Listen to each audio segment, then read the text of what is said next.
Eh, teníamos que tener fotitos y me he olvidado de mandar.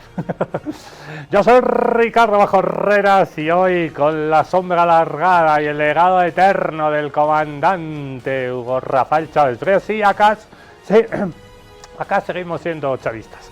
Y viejo, mala hierba, y no, árbol que nace, ¿cómo es? Nunca se endereza, ¿cómo era aquello?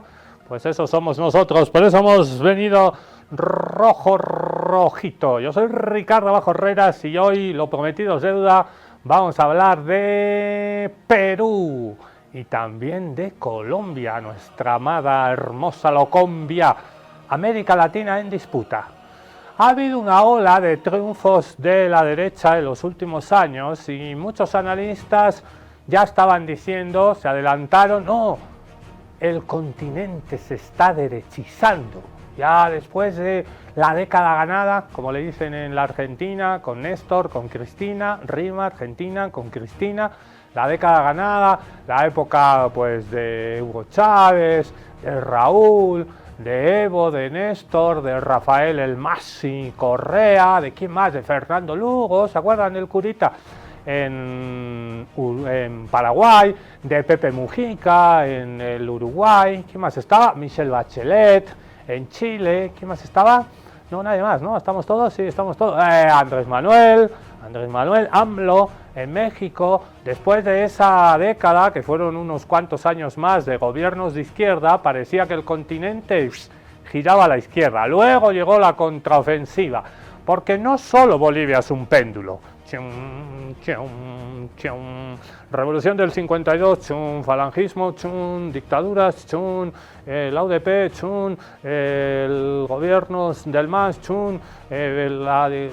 la Yanine, Bolivia es un péndulo, pero América Latina también es un péndulo. A la derecha, a la izquierda, el centro, no, tenía amigos.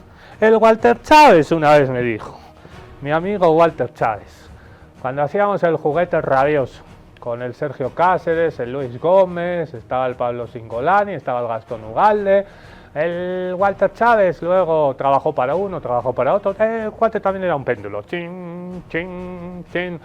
Walter Chávez me dijo una vez, en la Plaza Baroa, me acuerdo, ustedes los periodistas no se enteran de nada. Y yo, ¿what? ¿Vos también eres periodista? Bueno, y me dijo, esto tiene que ir hacia el centro, Bolivia tiene que ir al centro, nada de radicalizar, no, eso son pajas ustedes, como diría el otro, fantasías bolcheviques envueltas en una kefille. No, esto tiene que ir hacia el centro. Entonces entraron los empresarios y la CAO y la CAINCO y ahí empezamos, que la banca, todo lo que ya sabemos y por qué se pudrió todo por eso. Y viejo, el centro no existe, papito Walter Chávez, allá donde te encuentres con tu gallera y tus gallos, no existe el centro, en Bolivia no existe, pero en América Latina tampoco. La socialdemocracia jugó a ser ese centro, traicionando sus banderas de izquierda históricas. Y el centro, en Perú hay centro, no, está 50-50, hoy vamos a hablar de eso. Gana de momento César Sánchez por un puñado de votos. Estaba ganando por 40.000, ahora se ha reducido a 20.000, que ha entrado el voto del exterior, pero claro, no se está computando el voto rural. En Cusco, que no es voto rural, en Cusco el ombligo del mundo, en Cusco la capital del imperio incaico, todavía falta un 7% de votos de recoger las áreas rurales de Cusco, ahí por Machu Picchu. Ya falta todavía para que sepamos quién gana en el Perú, pero está claro que en el Perú el centro no existe, en Colombia tampoco, están ahí tas con tas también, Abelardo de las Prie y el candidato de la ultraderecha versus el candidato de la izquierda del pueblo, Iván Cepeda Castro, otro Castro, el castrismo sigue, es un fantasma que recorre América Latina, el castrismo, y el narcoterrorismo es el otro fantasma, ya. En fin, no vamos a hablar de eso, ni de las maderas, no vamos a hablar, no me tiren de la lengua, que no hay ají de lengua. No hay ají de lengua, no hay pollo, no hay huevo, en fin. ¿En qué estábamos? En el que el centro, en Bolivia ni en América Latina existe. Pero Perú y Colombia fueron en pasado, pretérito, fueron dos países en los que la izquierda no tenía posibilidades de ganar hasta hace poco. Dos países asolados por la violencia armada de las guerrillas. En Perú el MRTA y Sendero Luminoso, en Colombia las FARC, los helenos, luego los paramilitares de la SAUC, las Autodefensas Unidas de Colombia, por supuesto ahí sí que había narcoterrorismo, los carteles de Medellín, de Cali, volaban autos por los aires, bombas por aquí, bombas por allá, y claro, la izquierda tuvo una larga travesía por el desierto para volver a tener posibilidades en las urnas. Perú y Colombia sí que eran países derechizados. Perú bajo el fujimorismo, las dictaduras antes, Colombia la guerra civil, las derechas, de un color, de otro color, el uribismo como el fujimorismo, dejó también un legado oscuro. Y la gente dijo en Colombia y en Perú, países que votaban tradicionalmente a la derecha, países con un conservadurismo social muy arraigado, donde las iglesias también jugaban un rol fundamental, se cansaron de ese neoliberalismo salvaje, de ese terrorismo de Estado, de ese estigmatizar a los movimientos sociales llamándoles narcoterroristas, de ese odio al otro, al diferente, al ajeno, porque ya no era diferente, era ajeno, y venían narrativas de odio, de animalización, de bestialización del oponente, de basurización también se llamó, sos una basura, porque no piensas como yo, y hay que escupirte en la calle, y hay que pegarte, y hay que anularte, y hay que invisibilizarte, no sirves. Como dicen los nazisionistas al pueblo palestino, no son humanos, son infrahumanos, por eso los palestinos no merecen derechos humanos. Así piensa la ultraderecha. Y América Latina y Perú y Colombia está en esa posición de que o votas a la izquierda o votas a la ultraderecha. Ya ni siquiera el centro, estamos todos de acuerdo, que ha sido fagocitado, no existe el centro. Por este proceso de polarización, o eres facho o eres zurdo, o eres de derecha, ya no, la derecha también ha sido fagocitada, lobotomizada, así, electroshock en el manicomio. Un saludo a toda la gente que nos escucha en el Pacheco, en la capital, abajo los muros de los manicomios, los locos como Donald Trump están afuera, así que tumbemos los muros de los manicomios. Hagamos psiquiatría social comunitaria. ¡Ja! Los locos y las locas a la calle. Cierro paréntesis y siempre mandamos un saludo a toda la gente que nos escucha desde los manicomios y desde las prisiones. Porque en las prisiones solo hay ricos, solo hay pobres. ¿Acaso han visto un rico en una cárcel? Entonces, volvemos a la estigmatización de la pobreza. El centro ha desaparecido. Pero también la derecha está siendo fagocitada, lobotomizada, desaparecida, comida por esas narrativas blanqueadoras del fascismo. La ultraderecha se ha comido a la derecha, con papa frita, no hay papa frita, con papa a la huancaína, no, tampoco hay papa a la huancaína. Otra vez hablando de comida, viejo. No hay papa a la huancaína, ¿saben por qué? Porque el otro día una lechuga en el supermercado, 70 bolivianos, déjate de joder. Y los cuates que inspeccionan los precios, ¿dónde está el viceministro de Defensa al Consumidor? ¿No? Janigua, está perdido el cuate, ¿no? Porque los supermercados se están haciendo ricos. ¿A cuenta de qué? Los empresarios ricos de los supermercados enriqueciéndose más a cuenta de los pobres. Perú y Colombia, América Latina en disputa. Hubo una década ganada, llegó una década ni llegó a década, porque esos cuates no duran mucho, porque lo hacen mal, con triunfos de la derecha, que si Bukele en El Salvador, Noboa ganando, el hijito de papá ganando las elecciones en Ecuador, el hijito del millonario más rico del Ecuador ganando las elecciones. Otro día vamos a hablar de los fachapobres. ¿Qué haces votando a tu verdugo? Milei, por supuesto, la Argentina, José Antonio Kast, por supuesto, en Chile, ¿quién más? Ultraderecha más, alguno que levante la mano, Donald Trump. irradiando esas narrativas de ultraderecha y apoyando y haciendo injerencia electoral. Donald Trump está haciendo injerencia electoral. En Colombia porque ha pedido el voto para Abelardo de la Espriella, abogado mediático. Algún día habrá que hacer un análisis, ¿no? Y un estudio, y una tesis así de gorda, sobre cómo los medios de la derecha han catapultado, han impulsado, han elevado a los cielos, han hecho famosos a personajes fuera de la política, outsider. Yo soy outsider, mis pelotas son outsiders. Como gente de fuera de la política, impulsado por medios mentirosos de la derecha, se han convertido en personajes famosos y al final han obtenido el voto popular. Ejemplo, Milei. Ejemplo ahora, Abelardo de la Espriella. Aquí querían traer el Jaime Dun, no, ese no, ni ya, no me va el recuerdo. ¿Dónde está mi escoba?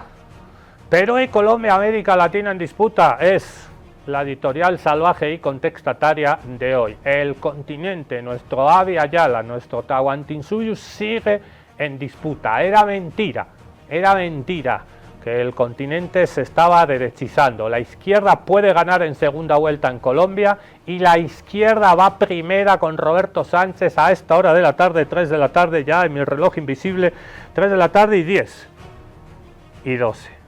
Está atrasado mi reloj invisible. Ya, ¿qué será del hombre invisible, no? Mi reloj está atrasado. 3 de la tarde y 12 minutos. A esta hora de la tarde gana César Sánchez por 20.000 votos. Falta todavía que llegue el voto rural. Está llegando el voto del exterior, que más o menos favorece a Keiko Fujimori. Menos mal que el Papa está de visita en España, en Madrid, porque muchos peruanos no fueron a votar en Madrid porque estaba el Papa dando vueltas. Así que le agradecemos al Papa. Alhamdulillah. Al Papa León XIV. Lío le dicen. Lío va a haber. Arranca un capítulo más de Contextos Salvajes.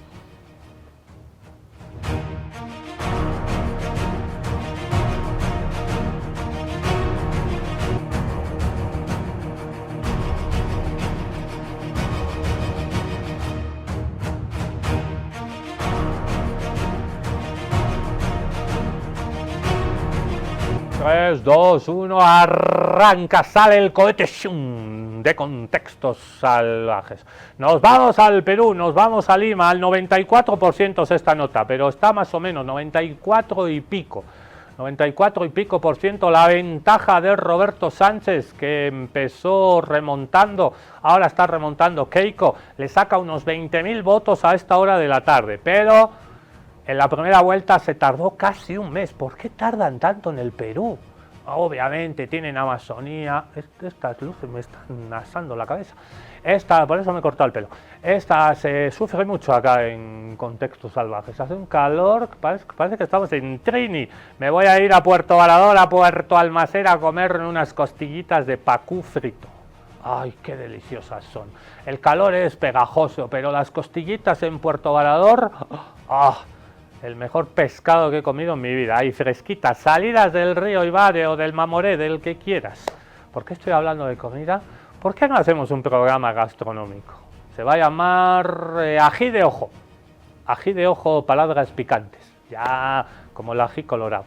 Bueno, nos vamos al Perú. Va ganando Roberto Sánchez, pero esto no va a ser cuestión de días, va a tardar semanas. Me traigo aquí unos datitos apuntados. La mínima diferencia por la que alguien ha ganado una victoria electoral, un proceso electoral en la historia, año 2000, George Bush contra Al Gore en el estado de la Florida, que decantó la elección, esa que perdió Al Gore, ¿se acuerdan de Al Gore, no? El del cambio climático, contra George Bush padre en la Florida, ganó por 537 votos. 537 votos de más de 50 millones le dieron la victoria a George Bush para que hiciera luego las barbaridades que hizo en la guerra de Irak. Y en el 60, cuando JFK le ganó a mi tocayo Richard Nixon, 112.000 votos, también de millones y millones. Es posible, y cruzamos los dedos, alhamdulillah, que Roberto Sánchez en unas semanas sea proclamado como tiene que asumir a finales de julio, gane las elecciones en el Perú por 5.000 votos. Y Keiko está con 8.890.000 votos y Roberto Sánchez está a 8.900.000. Es una diferencia de 15.000, 20.000 votos ahora, pero falta un 5%, voto rural y voto en el exterior. Va a tardar semanas esta vaina, pero de casi 9 millones de votos es posible que ganes por 5.000, o igual menos, 1.000. ¿Qué va a hacer el fujimorismo? Va a cantar fraude, va a impugnar, va a decir otra vez, lo que quieran, pero Keiko siempre pierde en segunda vuelta, fujimorismo nunca más. Ojalá no se repitan los 537 votos, ¿no?, de diferencia. Claro, cuando la derecha gana por 500 votos de diferencia de más de 50 millones, nadie dice nada. Cuando lo hace, le dice, van a cantar, no, ya sabemos lo que se viene. Aguante Roberto Sánchez. Nos vamos hasta Lima, Perú. Este reporte ha quedado viejo hasta hora de la tarde, pero Roberto Sánchez sigue al frente del escrutinio electoral de la Corte Nacional Electoral, no, ahora se llama acá la OEP, Organismo Electoral Plurinacional. En Perú se llama Oficina Nacional de Procesos Electorales. Nos vamos hasta Lima. Aguante el Perú. La pantalla actualizado, ya tenemos más del 94% de aquellas actas contabilizadas y vemos aquí este vuelco total que hay en los resultados. Roberto Sánchez tiene ya sobre el 50% y ese decimal ha ido aumentando incluso. Estaba revisando esta página, los de Chile todavía no llegan, en el extranjero son varios los países que todavía no están contabilizados. Pero ¿quién nos puede contar más detalles de lo que está pasando allí en Perú, en nuestro país vecino? Vamos a tomar contacto con Carlos Grech, allí que está nuevamente contándonos desde la capital peruana qué es lo que pasa con este aumento del candidato de la izquierda. Carlos, ¿cómo estás? Hola, ¿cómo están? Sí, estamos de vuelta aquí en el contacto y como tú decías, Sofía, ya se ha invertido la tendencia hace algunos minutos nada más y con el 94,10% de las actas contabilizadas ya podemos decir que Roberto Sánchez toma la delantera en esta carrera en la segunda vuelta con 50,032% de los votos, 49,968 para Keiko Fujimori y una diferencia, al menos acá yo tengo en el sistema de OMPE, de 12.000 votos aproximadamente, 8.794.000 para Fujimori, 8.806.000 para Roberto Sánchez. Ahí entonces empieza a darse esta distancia marcando la tendencia que ya habíamos adelantado un poco en el contacto anterior. Roberto Sánchez estuvo en el Congreso, yo les decía, donde estuvimos hasta hace algunos minutos, ya nos fuimos de ahí porque él también abandonó en silencio el Congreso, probablemente rumbo a su casa o también a la sede de Juntos por el Perú, y estamos atentos a ver esos movimientos y ante una eventual nueva comunicación o declaración de Roberto Sánchez, la que hasta ahora por lo menos no ha existido, pero ya la sesión del Congreso en que yo les mencionaba estaba allí presidiéndola Roberto Sánchez, ya ha terminado en ese lugar.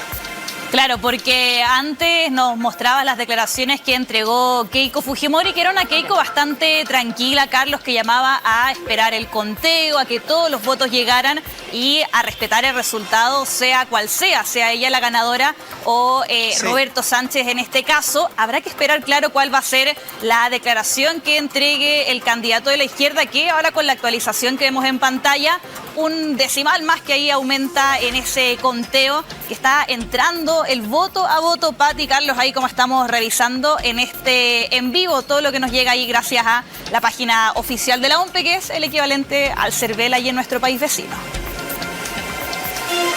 Así es, eso es lo que principalmente vamos a estar revisando dentro de los próximos minutos. También tenemos una comunicación con el OMPE, con el equivalente al servicio electoral, y vamos a estar atentos a eso. También dentro de los próximos minutos nos iremos para allá a ver si es que ya hay una declaración oficial o no dentro de poco, ¿no? Es lo que estamos esperando y también lo que esperan los 27 millones de peruanos que votaron y un poco más los habitantes que lo que quieren es que se define también esto, ¿no? Votaron 27 millones de peruanos y se puede ganar por 2.000 votos, incluso menos. Vamos a tener que esperar. el voto electoral está sirviendo para que Keiko remonte un poquito, pero no le da para hacer un sorpaso. En cambio, con el voto en el exterior está pasando que más o menos 60-40, algunos en algunas ciudades, países 70-30 a favor de Keiko. Entonces va recortando un poquito esa diferencia lentamente. Pero a Roberto Sánchez le favorece el voto rural, especialmente del sur del Perú, pero también del norte, las zonas alejadas, donde más pobreza, donde más desigualdad social, se está votando por el candidato de la izquierda. Menos mal, los peruanos no están votando por sus verdugos. Y Keiko se hace fuerte en las ciudades, especialmente en Lima, y esos votos ya han sido contados. Entonces, ponte que del voto en el exterior se favorezca 70 a Keiko y 30 a Roberto, pero luego en el voto rural es goleada, es 95-5, ya más 90-10 a favor de Keiko. Entonces todo lo que baja Roberto Sánchez con el voto del exterior sube con el voto rural. Va a ser una batalla larga, va a haber mucha impugnación, mucha guerra sucia, está la alargada mano de Estados Unidos también. Retornamos a Lima sin palabras. ¿Cómo está el pueblo peruano a la expectativa de estas elecciones sumamente polarizadas, donde el antifujimorismo está pesando más que nunca? Es la cuarta vez que pasa Keiko Fujimori y va a ser la cuarta vez que pierda. ¿Esto qué te dice? ¿Y qué le dicen los peruanos y peruanas, el pueblo peruano, hermano querido, hermoso pueblo? ¿Qué le dice eso a esta señora y a su legado de su papá de fujimorismo? Que los peruanos, cualquier cosa, entre comillas, menos un Fujimori otra vez. Fujimorismo nunca va.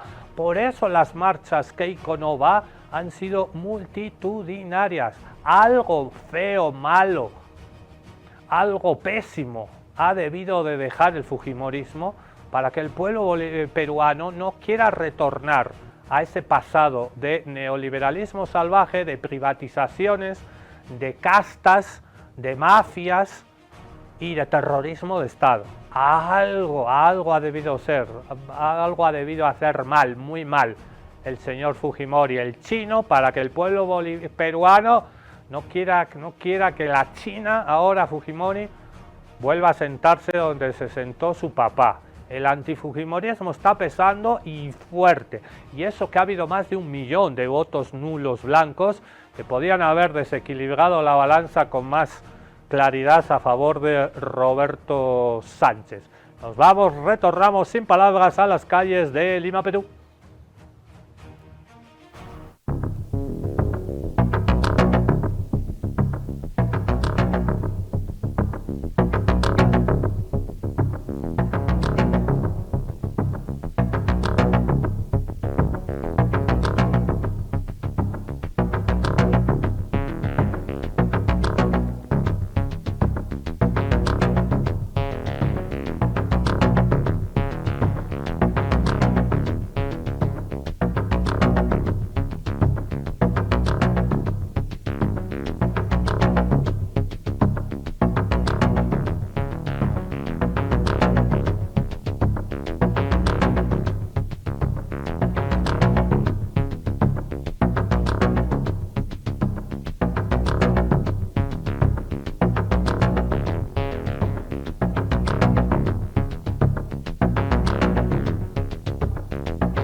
Ahí veíamos las diferencias estrechas de las 3 últimas veces que perdió en segunda vuelta Keiko. Perdió con Kuczynski, PKK, perdió con Toledo, perdió con Castillo y ahora va a perder con Roberto Sánchez. Una 0,02 la penúltima vez que perdió Keiko Fujimori. Ahora se está hablando de una diferencia de 0,002. 5.000 votos. Nada. Así habla el pueblo peruano partidario de Roberto Sánchez en las calles en la noche electoral, hace 2 noches en el Perú, confiados que Roberto Sánchez, que arrancó perdiendo, podía remontar con el voto rural, como efectivamente está pasando. El voto del interior, de los serranos, del sur del Perú, de Puno, del lago Titicaca, de la Amazonía, de los valles, del norte del Perú, el Perú profundo, diciéndole a Keiko que no va y dándole una oportunidad otra vez a un candidato de Pedro del Castillo, el presidente injustamente golpeado y encarcelado. Puedes encarcelar a alguien, le puedes dar un golpe de estado, puedes sacar los tanques, puedes hacer masacres, pero el pueblo siempre renace, siempre vuelve. Bolivia es un ejemplo, Perú también es un ejemplo. Le dieron un golpe a Pedro del Castillo, lo encarcelaron y ahora un candidato que ha agarrado las banderas de Pedro del Castillo otra vez está primero con el voto de las grandes mayorías. El Perú rebelde, el Perú profundo que confía en el voto del interior, en el voto rural, que va a desequilibrar la balanza. Keiko se puede ir a pasar las vacaciones a Japón, donde sus abuelitos estarán vivos. No, da igual. Para poder precisar con respecto a las actas, ¿no? En este caso en Lima, pues obviamente los resultados se van a dar rápidamente, ¿no? Pero todavía falta contabilizar las actas del interior del país, ¿no? De todos nuestros queridos hermanos del Perú profundo. Por lo tanto, aquí no puede cantar victoria la señora K, a pesar de que a nivel nacional, toda la zona sur, incluso en el norte, lo han rechazado de manera contundente a la señora Keiko, ¿no? No puede ser, pues, en ese sentido de que a ella le estén dando en primer lugar de que está siendo la ganadora o la favorita. Bueno, podría suponerse que puede ser una estrategia propia de la prensa que le apoya pues a doña Keiko, pero que sí abrumadoramente debe darse los resultados en una forma creciente, especialmente los que vengan de provincia y del extranjero, desde luego. La señora K, la señora del caos, así le dicen en el Perú. Ahorita vamos a escuchar al analista, por aquí lo tengo el nombre, José Carlos Requena, hablando justamente del peso tremendo, desequilibrante del antifujimorismo. Qué palabra tan fea y larga. No, es linda la palabra. Sí, fujimorismo no. El compañero Requena analizando para Sputnik las elecciones en el Perú y cómo mucha gente ha votado a Roberto Sánchez, no hace falta que seas de izquierdas, por bronca a Fujimori, a su legado, por bronca a la señora Keiko, para que no siga reinando la mafia en el Perú, para que haya una asamblea constituyente, que es una de las promesas de Roberto Sánchez. Mucha gente ha votado por Roberto Sánchez, no hace falta que te simpatice el cuate, pero la antipatía que sientes por la Keiko Fujimori es más grande. Muchas veces, decía Leonard Cohen, como hemos repetido alguna vez, muchas veces no votas a favor de alguien, sino votas en contra de alguien. Eso ha pasado aquí en Bolivia, ¿no? Nos ha pasado en la segunda vuelta. Yo voté en blanco, pero bueno, mucha gente votó contra Tuto Quiroga, no a favor del que ganó, contra. Y en el Perú también. Se ha votado este domingo contra la señora Fujimori, no a favor del otro cuate, contra. Y a veces funciona eso. Es como cuando en una familia de bolivaristas nace el hijo bueno de la familia, la oveja negra, urinegra, y son todos bolivaristas y dicen, no, yo por dar la contra voy a ser del tigre. Esto es lo mismo.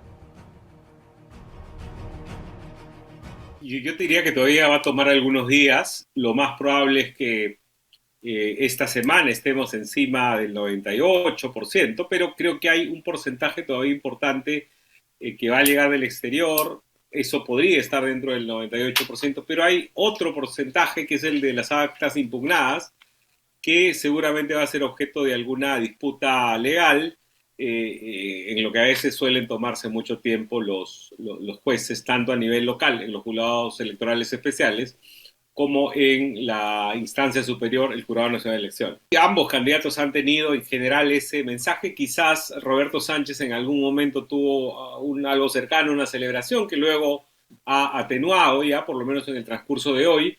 Keiko Fujimori ha sido más prudente en todo momento.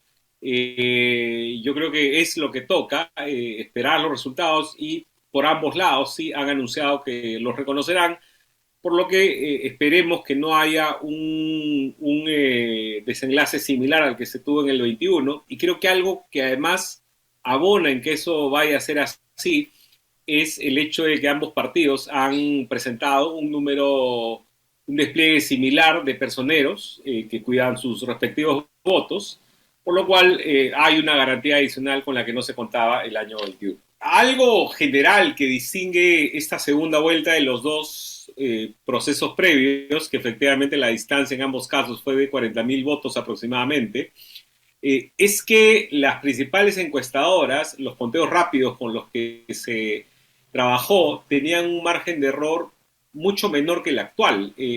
Hoy Ipsos ha proyectado su conteo rápido con un margen de 1.9, cuando lo regular era que esto esté en torno a 0.5.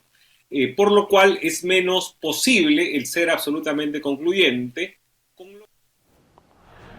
Es difícil, es difícil. El Perú polarizado, el centro no existe, la derecha tampoco. Así hablaba Roberto Sánchez en la noche electoral, cuando los primeros sondeos le daban la victoria, luego remontó Keiko, luego remontó Roberto, ahora está remontando la Keiko, pero va a ganar Roberto. Es un quilombo luego no, Bolivia es muy compleja, no, es muy difícil, no, andate al Perú. Ante el Perú, ahí sí que está la vaina complicada. Escuchamos parte del discurso de Roberto Sánchez, discurso de la victoria, el candidato de la izquierda en un país acostumbrado al conservadurismo. La izquierda puede volver a ganar. Espero que no le den golpe de estado a este cuate, ¿no? Compañeros, pueblo de todas las sangres, pueblo profundo, pueblo peruano, hoy, en esta noche bendita, en que nuestro santo pueblo, el Perú de todas las sangres, viene anteponiendo la voluntad primaria de la recuperación de la democracia para todos los pueblos.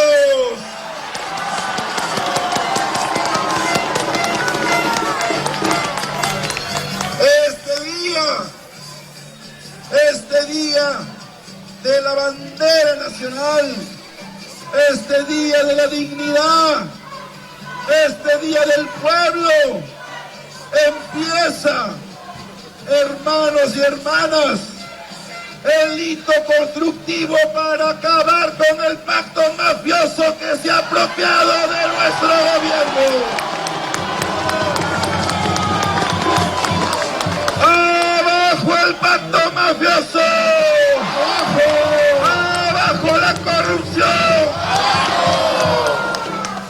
Hermanos y hermanas, esta noche agradecemos en nombre del movimiento popular, en nombre de los liderazgos que han confluido en este consenso político, en esta unidad con nuestros pueblos del movimiento popular, nuestros pueblos quechuas, aymaras, amazónicos, el Perú de los centros poblados, de los pequeños agricultores, de los transportistas, de los maestros, de los comerciantes, de los más pobres de nuestra patria, que han decidido venir a recuperar el gobierno para el pueblo.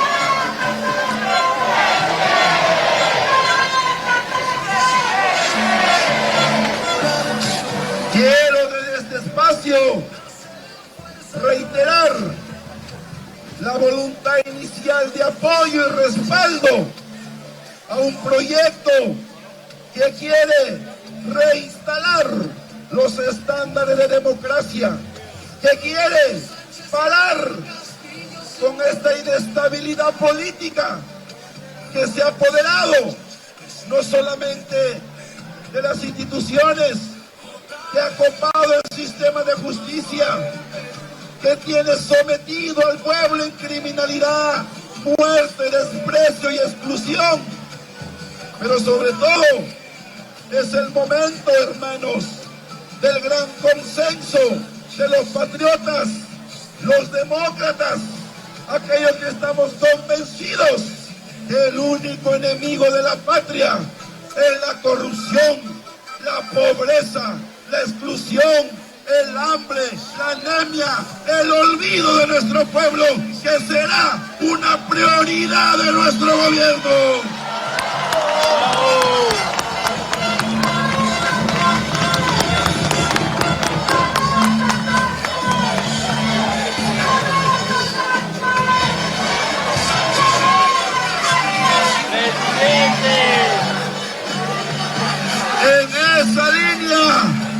En esa línea, hermanos, queremos poner delante de ustedes la serenidad, queremos poner delante de ustedes el respeto democrático al sentido del voto del pueblo peruano.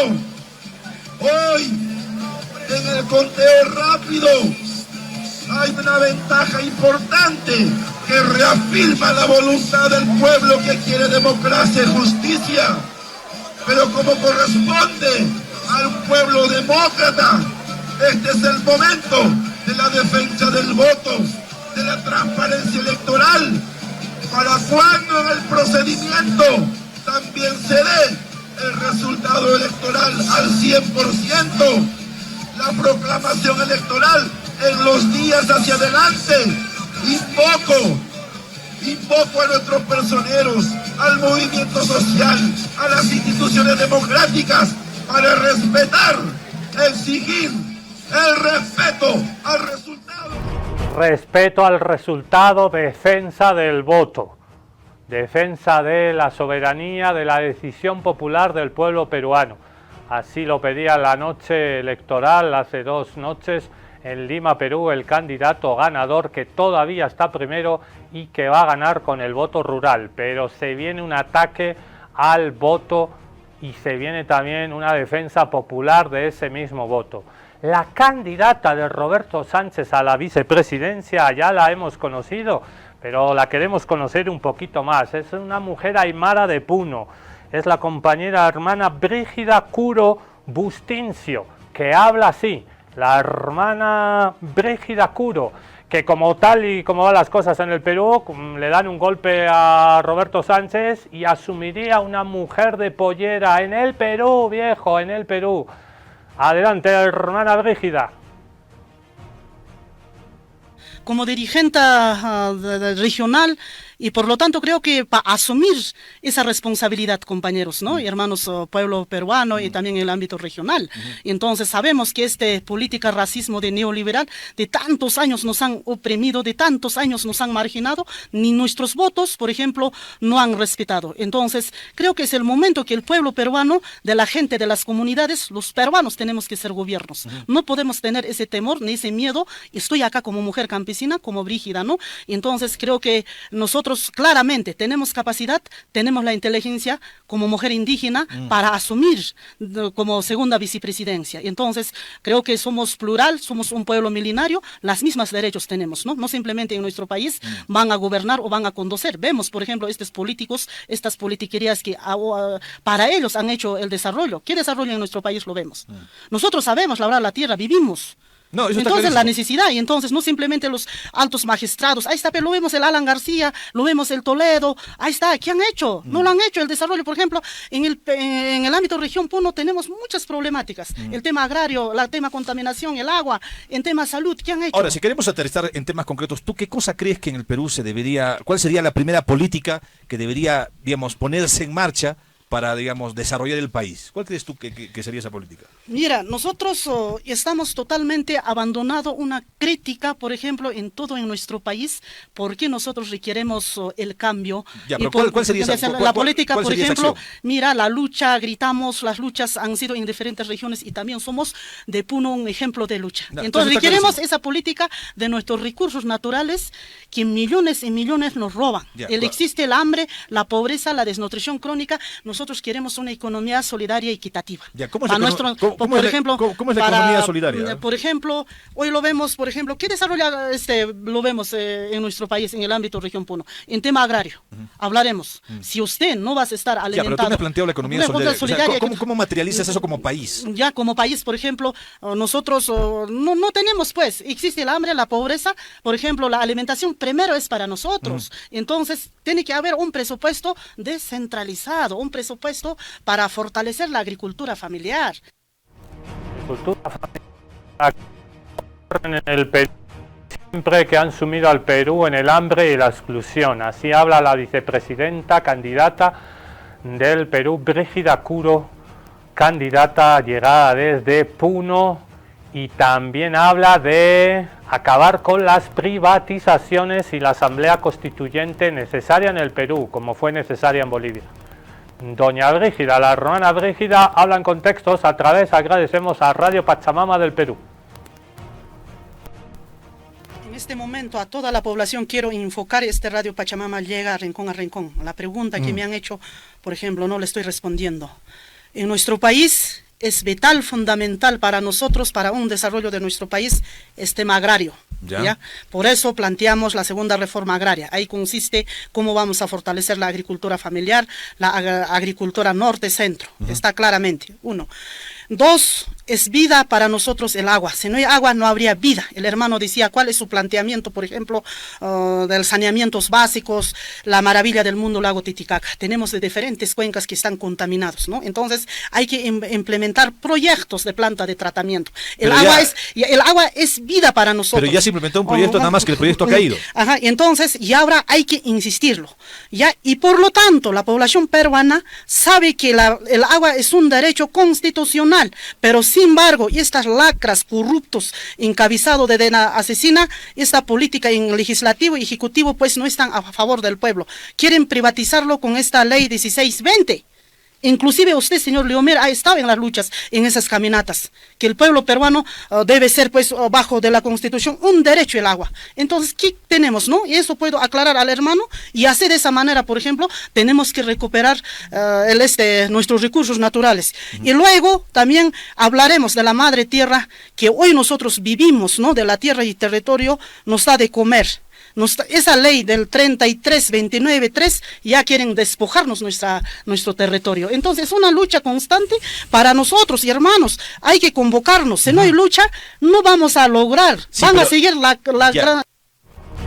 Si no hay lucha, no vamos a lograr nuestros derechos. Brígida Kuro, posiblemente la próxima vicepresidenta del Perú, que también habla de refundar el Perú a través de una asamblea constituyente. La hermana Brígida en Contextos Salvajes. ¿Dónde si no? ¿Dónde la has visto antes?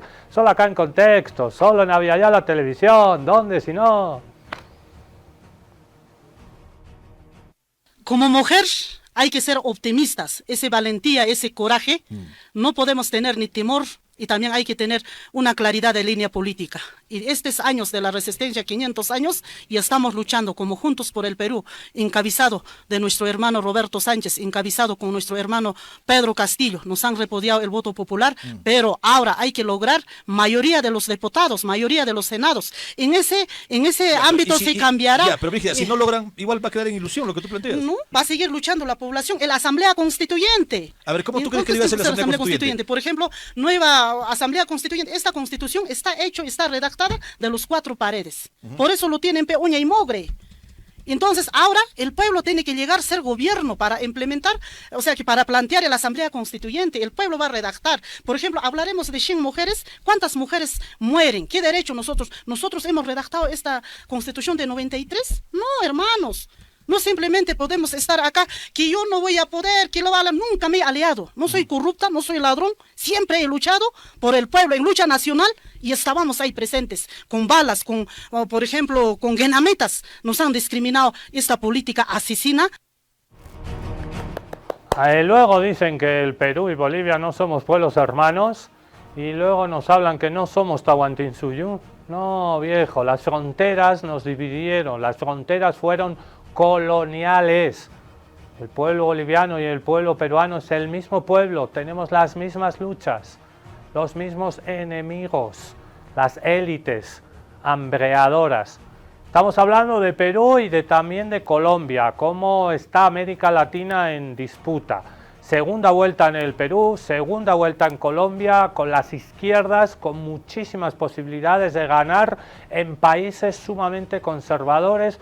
La tortilla se está dando la vuelta, los fachapobres están perdiendo, las víctimas ya no votan por sus verdugos, ni en el Perú ni en Colombia. Y la segunda vuelta en Colombia viene en 2 semanitas, es el 21 de junio. Nos lo va a analizar el maestro, el profe Monedero, acá en Contexto. La izquierda puede ganar también en Colombia. Las elecciones en Colombia han vuelto a desdecir a las encuestas y a demostrar que la ofensiva de los Estados Unidos y de la extrema derecha va en serio. El candidato de la extrema derecha preferido por Estados Unidos, el seguidor de Milei y de Bukele, el antiguo defensor penal como abogado de los paramilitares o de Alex Saab, Abelardo de la Espriella, ha sacado el 44,7% de los votos, 10,3 millones de votos, quedando 2,8 puntos por encima del candidato progresista, Iván Cepeda, que obtuvo el 40,9% de los votos, 9.649.000 votos obtenidos por el candidato de la izquierda. En la segunda vuelta se dirimirá quién presidirá Colombia, es decir, va a haber balotaje. Estas elecciones vuelven a demostrar al menos 4 comportamientos que ya son la norma en los procesos electorales en el ámbito occidental. Un primer elemento es que las elecciones son ya todas elecciones fuertemente de clase, en sus intenciones y en sus resultados. Es decir, que las elecciones han sido preparadas por la derecha como una ofensiva radical contra la izquierda, no porque los empresarios no hayan ganado dinero con el gobierno de Gustavo Petro, sino porque siempre, en cualquier circunstancia, el capital prefiere siempre a la derecha, aunque le vaya bien con la izquierda. En estas elecciones, la confrontación entre la derecha y la izquierda tiene un elemento central vinculado a las desigualdades, a la distribución de la riqueza y a la confrontación entre el mundo del trabajo y los campesinos pobres frente al capital y los terratenientes. En el caso de Colombia se junta siempre con el paramilitarismo, que es el brazo armado de los intereses de la derecha no democrática, que va siendo toda en el ámbito occidental. En Colombia, como en todos sitios, la extrema derecha desplaza a la derecha y se crea una alianza que solo puede justificarla desde el cinismo o desde el nihilismo, es decir, tapándose los ojos, tapándose los oídos, como hicieron las derechas conservadoras en 1933, cuando decidieron apoyar a Hitler y a los nazis. En lugares como Bogotá ha sido muy evidente que los estratos más ricos han votado a Abelardo de la Espriella, mientras que los sectores más necesitados pues han votado a la gente que les ha cuidado durante estos 4 años, es decir, han votado a la izquierda. Ahora bien, los sectores populares también han demostrado en muchas zonas del país que son sensibles al discurso de mano dura de la derecha, que el tema de la seguridad es seguramente el menos resuelto por parte de la izquierda y que los sectores populares son influenciables por las redes sociales y los medios de comunicación. Al final puede resultar que las víctimas voten a los verdugos porque la izquierda no ha sido capaz de desmontar la propaganda de la derecha. El segundo elemento es la injerencia norteamericana en todos los procesos electorales y que no debe pillar por sorpresa, porque lo ha escrito de puño y letra Trump en la Estrategia de Seguridad Nacional. La condición de clase también tiene una vertiente internacional y las derechas nacionales se ponen al servicio, ahí está el escudo de las Américas, de los intereses de los norteamericanos. Trump intervino en Honduras, en Hungría, lo han hecho en Colombia y lo van a seguir haciendo en la segunda vuelta colombiana, en Brasil. La intervención norteamericana tiene diferentes ángulos. Uno es forzar a los presidentes arrodillados en el llamado Escudo de las Américas, esa reunión de trumpistas latinoamericana, para que hagan presión. Esa ha sido la tarea del narcopresidente Noboa desde Ecuador, anunciando un par de días antes que retiraría los aranceles con Colombia que había establecido ilegalmente.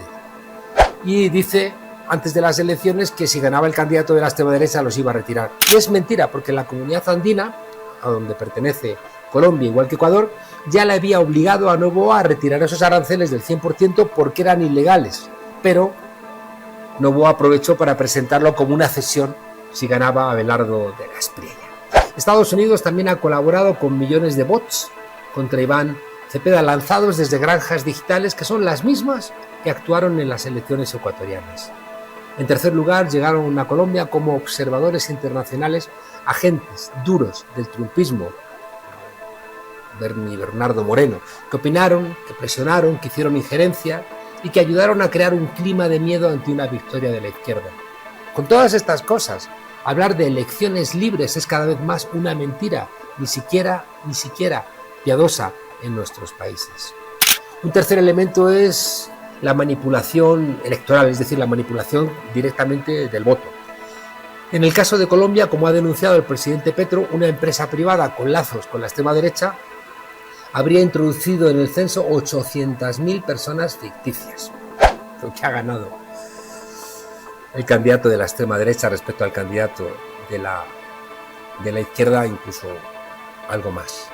La gestión electoral no puede estar en manos privadas que no estén sometidas al escrutinio público.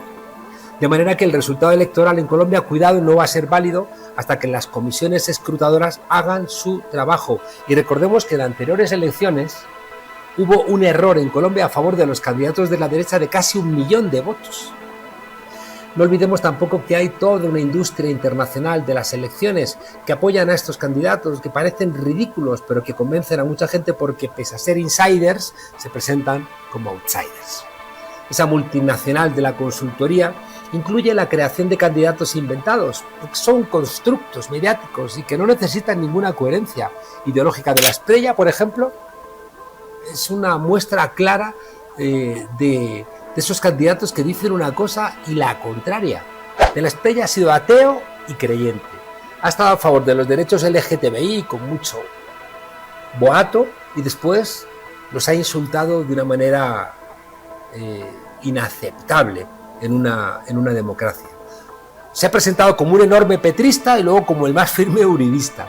Ha sido defensor de la paz y luego el enemigo más declarado de la paz, que con ayuda de Israel dice que la va a terminar en 6 meses, lo que no se ha conseguido en 60 años. Dice amar a los animales, pero luego presume de ser cazador o se ríe de haber matado a gatos. Estos candidatos inventados tienen, claro, el apoyo de los medios, son apoyados por consultoras internacionales, que son las que les diseñan las campañas. Igualmente son los que les ponen millones de bots y de dólares para mandar mensajes personalizados a millones de personas, donde les ensalzan y donde también, en la dirección contraria, mienten sobre la izquierda. Es verdad que las democracias parlamentarias están amenazadas en todo el mundo, y en ese asedio están las desigualdades entre candidatos vinculadas a la inteligencia artificial. No es igual que tengas acceso o no, ya digo, a la posibilidad de usar la inteligencia artificial, al Big Data, a la manipulación de redes. Es que Elon Musk se compró Twitter. O el manejo de los medios de comunicación, porque todos los medios de comunicación pertenecen a fondos de inversión, a millonarios. Luego está el lawfare, la guerra jurídica y la compra también de jueces. Está la compra de votos por la derecha. Está el uso de estructuras criminales para perjudicar a la izquierda. Está la infiltración de la derecha en estructuras de control, como las registradurías, los consejos electorales, los tribunales de cuentas y a veces también la policía y el ejército. Por supuesto, los consejos electorales, ya digo, los tribunales de cuentas, a lo que se suma ahora de manera decidida y no oculta la enorme injerencia de los Estados Unidos. Con todo esto, la izquierda, cuidado, no tiene más remedio que contar. Estas realidades están ahí y hay que incorporarlas a la tarea política, porque la manera que ha decidido la izquierda que tiene para acceder al poder sigue siendo, y no hay otra, al menos de momento, que la vía electoral. En ese sentido, la segunda vuelta en Colombia, aunque se ha puesto más cuesta arriba para la izquierda con este resultado, tiene todavía muchas posibilidades para el candidato Cepeda. La suma de las derechas en la elección que ganó Petro era superior a la que tienen ahora de cara a la segunda vuelta, y ganó Petro. Además, la candidatura de la uribista Paloma Valencia se rompió la noche electoral cuando ella declaró su apoyo a De la Espriella, pero su fórmula vicepresidencial, Juan Daniel Oviedo, una persona gay, se desmarcó al acusar a De la Espriella de machista, homófobo y autoritario. Es que se ha pasado el último mes insultándolo de una manera brutal. Y cuidado que esos votos, ese 1,6 millones de votos, son más de Oviedo que de Valencia, porque los uribistas se fueron directamente con De la Espriella. La candidatura de Iván Cepeda no enfrentó la campaña con las armas típicas con las que se pelean en las campañas electorales. Es verdad que lo hizo en nombre de la austeridad, de la lucha contra la corrupción y de esa mayor moralidad que debe caracterizar a la izquierda, nada que reprochar al respecto. Pero eso implicó también que tuvo dificultades para llegar a algunos sectores, para contrarrestar la batalla digital, para abrir la candidatura a personas menos firmes en estos valores, y también en confiar en la espontaneidad popular, algo que fue esencial, por ejemplo, en la campaña de Petro. Repito, pescar 10 millones de votos, yendo a pescar sin caña, sin redes, sin barca, es un resultado excepcional, qué duda cabe, pero que para la segunda vuelta obliga a dotarse de herramientas y de una apertura que han sido esenciales en la campaña de la Espriella y que, por el contrario, han estado ausentes en la de Cepeda. Cepeda va a tener que hablar con Ahí está el análisis del profe Monedero, Juan Carlos Monedero, politólogo, analizando esas 4 variables que se repiten en estas últimas elecciones en América Latina y que están atravesando este proceso electoral en el Perú y en Colombia, y que seguramente lo va a hacer. En octubre se vienen unas elecciones fundamentales en el Brasil. Quiere volver el bolsonarismo, como quiere volver el uribismo en Colombia, como quiere volver el fujimorismo en el Perú. América Latina, territorio, continente en disputa. Este ha sido un capítulo especial de Contextos Salvajes. Nosotros volvemos mañana, nos vamos con la frase y el recuerdo eterno de nuestro querido Cocomanto. No moriré mientras en mi corazón haya un grito de boliviano libre. No era así, ¿no? Mejor el Cocomanto. No moriré mientras en mi corazón hay un rugido de tigre y de boliviano libre.